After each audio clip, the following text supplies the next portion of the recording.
అదరగొట్టే కారం రంగు రుచి ఆచి కారం పొడి. కాకినాడ జిల్లా అధ్యక్షుడి ఎంపికలో టీడీపీ హైకమాండ్ షాక్ ఇచ్చిందా? అధ్యక్ష పదవి విషయంలో చక్రం తిప్పుదామని భావించిన ఆ ఇద్దరు నేతలకు ఝలక్కిచ్చిందా? కాకినాడ జిల్లాలో కీలకంగా ఉన్న ఓ ఎంపీ, మాజీ మంత్రి ఓ నేత పేరును సిఫార్సు చేశారు. కానీ వారికి సిఫార్సును పక్కన పెట్టిన సీఎం చంద్రబాబు తిరిగి జ్యోతుల నవీన్కు అవకాశం కల్పించారు. అసలు నవీన్ వైపు మొగ్గు చూపడం వెనుక బలమైన కారణమే ఉందన్న చర్చ జరుగుతోందా?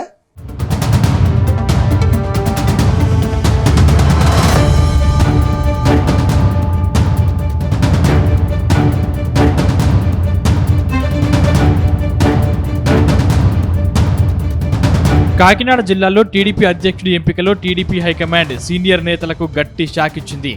జిల్లా అధ్యక్ష ఎంపికలో ఒకే దెబ్బకు 2 పిట్టలు అన్నట్టుగా వ్యవహారం నడిపింది. కాకినాడ జిల్లా టీడీపీ అధ్యక్షుడిగా తన కుమారుడు జ్యోతుల నవీన్కు రెండోసారి ఛాన్స్ ఇవ్వాలంటూ జగంపేట ఎమ్మెల్యే, తిరుమల తిరుపతి దేవస్థానం ట్రస్టీ జ్యోతుల నెహ్రూ పట్టుబట్టారు. నవీన్ ఒక దఫా అధ్యక్షుడిగా పనిచేశారు, జడ్పీ చైర్మన్గా పనిచేశారు. అంతకుముందు వైసీపీలో జడ్పీ ఫ్లోర్ లీడర్గా ఉన్నారు. మొన్నటి ఎన్నికలలో కాకినాడ పార్లమెంట్ సీటు కూడా నవీన్ ఆశించారు. కానీ ఆయనకు మరోసారి తెలుగుదేశం పార్టీకి అధ్యక్ష బాధ్యతలను టీడీపీ హైకమాండ్ అప్పగించింది.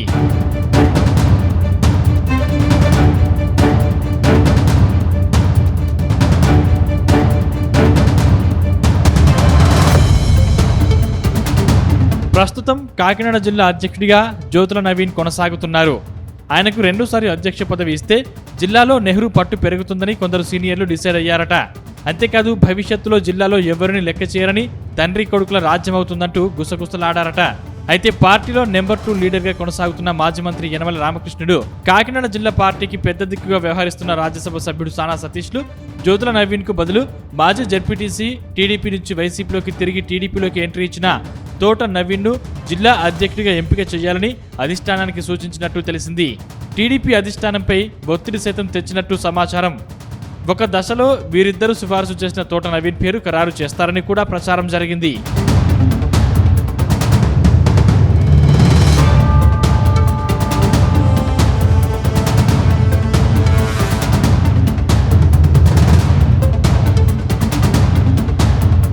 ఈ నేపథ్యంలో జగ్గంపేట ఎమ్మెల్యే జ్యోతుల నెహ్రూ రంగంలోకి దిగారు.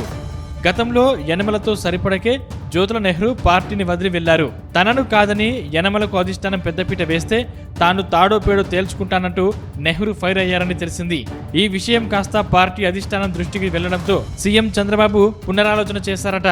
మరోవైపు మాజీ మంత్రి యనమల కమ్మ సామాజిక వర్గాన్ని టార్గెట్ చేస్తూ బహిరంగంగా అధిష్టానాన్ని విమర్శిస్తూ లేఖ రాయడం, మరోపక్క సానా సతీష్ రాజ్యసభ సభ్యత్వం జూన్లో ముగుస్తుండడంతో ఆయన చెప్పినట్టుగా చేస్తే ఇబ్బందులు వస్తాయని పరిగణలోకి తీసుకున్న అధినాయకత్వం 2 రోజుల క్రితం జ్యోతుల నెహ్రూ తనయుడు జ్యోతుల నవీన్ను అధ్యక్షుడిగా ప్రకటించిందని ప్రచారం సాగుతోంది.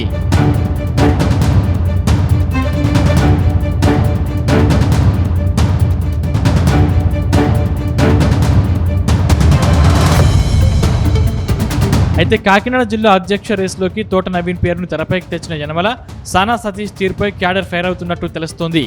ఇప్పటికే యనమలకు రాజకీయంగా ఎలాంటి పదవి లేదు. ఆయన రాజ్యసభ పదవి ఇస్తారని ఆశగా ఎదురు చూస్తున్నారు. మరోపక్క సానా సతీష్ వ్యాపారాల్లో బిజీగా ఉన్నారు. అటు వైసీపీ కీలక నేతలతో వ్యాపార భాగస్వామిగా ఉన్నారు. ఆయన కూడా రెండోసారి రాజ్యసభ పదవి కోసం పట్టుబడుతున్నారు.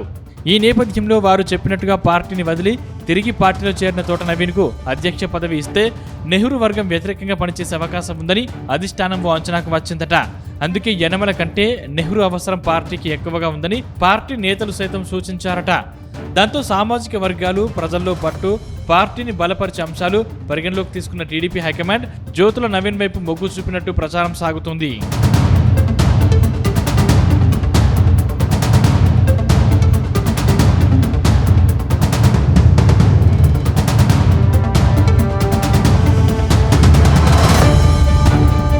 మొత్తం మీద కాకినాడ జిల్లాలో జగ్గంపేట ఎమ్మెల్యే జ్యోతుల నెహ్రూ తిరిగి తన పట్టు నిలుపుకున్నారు.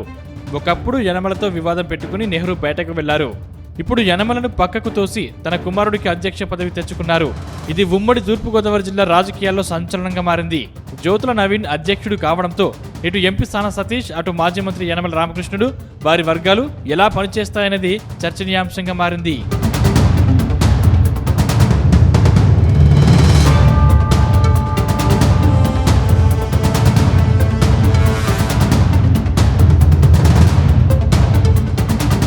గుమగుమల వంటలే వంటలే తెరకొట్టే కారం రంగు రుచి ఆచి కారం పొడి.